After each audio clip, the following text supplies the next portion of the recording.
আসসালামু আলাইকুম ওয়া রাহমাতুল্লাহি ওয়া বারাকাতুহু। আশা করি সবাই ভালো আছেন। মুরসালিন ইউটিউব চ্যানেল থেকে আপনাদের সবাইকে জানাচ্ছি স্বাগতম। এখন আমি যাচ্ছি জিন মসজিদে, যা জান্নাতুল মুআল্লার খুব কাছেই অবস্থিত। আজ আমরা জানব জিন মসজিদ তৈরি হওয়ার কারণ, কিভাবে জিনদের এক দল ইসলাম গ্রহণ করলো। পুরো ভিডিওতে আমার সাথেই থাকার অনুরোধ রইল এবং অবশ্যই চ্যানেলটিকে সাবস্ক্রাইব করে পাশেই থাকার অনুরোধ রইল। নবী মুহাম্মদ সাল্লাল্লাহু আলাইহি ওয়াসাল্লাম তখন মক্কায় ইসলাম প্রচার করছিলেন। কুরাইশরা কঠোরভাবে তার বিরোধিতা করছিল। একবার তিনি দাওয়াত পৌঁছে দেওয়ার জন্য তাইফ শহরে যান, কিন্তু সেখানে মানুষ তাকে অপমান করে পাথর ছুঁড়ে মারে। দুঃখিত ও ক্লান্ত হয়ে নবী মুহাম্মদুর রাসূলুল্লাহ সাল্লাল্লাহু আলাইহি ওয়াসাল্লাম রাতে মক্কায় ফিরে আসেন এবং নখলা নামক স্থানে, যা মক্কার খুব কাছাকাছি অবস্থিত, সেখানে ফজরের সালাত আদায় করেন। পথিমধ্যে জিনদের এক দল সেদিক দিয়ে যাচ্ছিল এবং তারা নবীজি সাল্লাল্লাহু আলাইহি সাল্লামের তিলাওয়াত শুনে থমকে দাঁড়ালেন এবং পুরো মনোযোগ সহকারে পবিত্র কোরআনের আয়াত শুনে বিস্মিত হচ্ছেন। সাহাবারা বলেন, রাসূল সাল্লাল্লাহু আলাইহি সাল্লাম সম্ভবত সূরা আর রহমান তিলাওয়াত করছিলেন, কারণ সেখানে বারবার বলা হয়েছে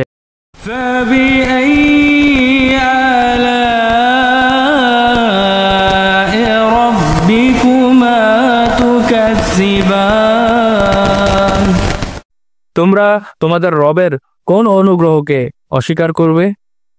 এবং জিনরা প্রতিবার উত্তর দিয়েছিল, আমরা কোনো অনুগ্রহ অস্বীকার করি না, হে আমাদের রব।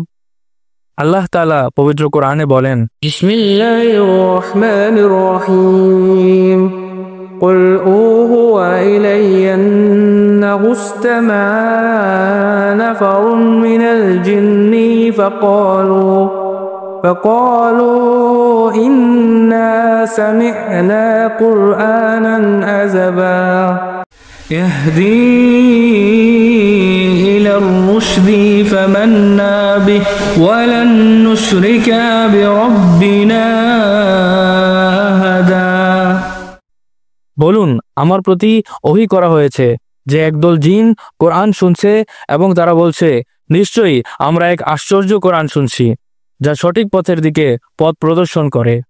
তাই আমরা এতে ঈমান এনেছি এবং আমরা আমাদের রবের সাথে কাউকে শরিক করব না।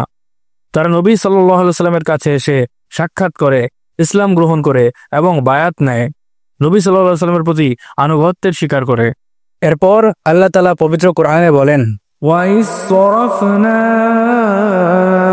إِلَيْكَ نَفَرٌ مِّنَ الْجِنِّ يستمعون القرآن فلما حضروا قالوا أنصتوا فلما قضي ولوا إلى قولهم منذرين। স্মরণ করো, আমি তোমার প্রতি আকৃষ্ট করেছিলাম একদল জিনকে, যারা কোরআন পাঠ শুনছিল। যখন তারা নবীজি সাল্লাল্লাহু আলাইহি সাল্লামের নিকট উপস্থিত হলো, তারা একে অপরকে বলতে লাগলো, চুপ করে শ্রবণ করো। যখন কোরআন পাঠ সমাপ্ত হলো, তখন তারা তাদের সম্প্রদায়ের নিকট ফিরে গেল সতর্ককারী রূপে। এরপর তারা নিজেদের কওমে ফিরে গিয়ে বলে, হে আমাদের সম্প্রদায়, আমরা এক বিস্ময়কর কিতাব শুনেছি, যা পূর্বের কিতাবসমূহের সত্যতা প্রমাণ করে এবং সত্যের দিকে ও সরল পথে আহ্বান করে। তাই আমরা এতে ঈমান এনেছি। এই ঐতিহাসিক সাক্ষাতের স্মৃতি ধরে রাখার জন্য পরবর্তীতে মক্কায় একটি ছোট মসজিদ নির্মাণ করা হয়। এই মসজিদটি আজ মসজিদে জিন নামে পরিচিত। এখানে মুসলিমরা যায় ইতিহাস স্মরণ করতে। এটি সেই ঘটনার প্রতীক যে ইসলাম কেবল মানুষের জন্য নয়, মানুষ ও জিন উভয়ের জন্য প্রেরিত। এমনকি জিনেরাও পবিত্র কোরআনের অলৌকিক বাণীতে প্রভাবিত হয়েছিল। নবী সাল্লাল্লাহু আলাইহি সাল্লাম প্রত্যাখ্যান ও কষ্টের পরও দাওয়াত চালিয়ে যান, যার ফলস্বরূপ জিনদের ইসলাম গ্রহণ। তাইফের কষ্টের পর এই ঘটনা নবী করিম সাল্লাল্লাহু আলাইহি সাল্লামকে কিছুটা হলেও সান্ত্বনা দিয়েছিল।